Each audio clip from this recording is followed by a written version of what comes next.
Hello दोस्तों, नमस्ते, प्रणाम। मैं हूं अंतिमा पांडे अपने यूट्यूब चैनल पर आप सभी दर्शकों का स्वागत एवं अभिनंदन करती हूं। एक 26 जनवरी के उपलक्ष्य में एक देशभक्ति गीत सुनाने जा रही हूं। जैसा लगेगा कमेंट करके ज़रूर बताना, अच्छा लगेगा तो लाइक शेयर सब्सक्राइब जरूर करना। धन्यवाद।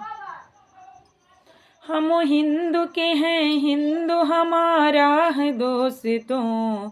हम हिंदू के हैं, हिंदू हमारा है दोस्तों।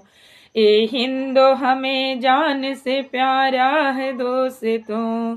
ये हिंदू हमें जान से प्यारा है दोस्तों।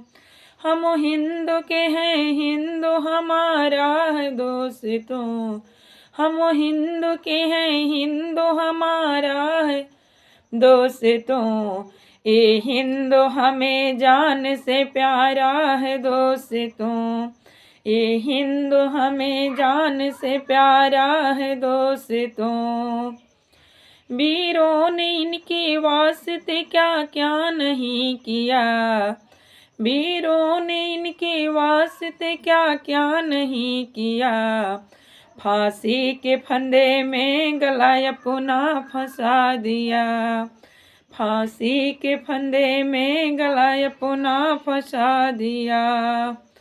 हम हिंदू के हैं, हिंदू हमारा है दोस्तों। हम हिंदू के हैं, हिंदू हमारा है दोस्तों। ये हिंदू हमें जान से प्यारा है दोस्तों। ये हिंदू हमें जान से प्यारा है दोस्तों। जैसा लगेगा कमेंट करके ज़रूर बताना आप लोग। धन्यवाद।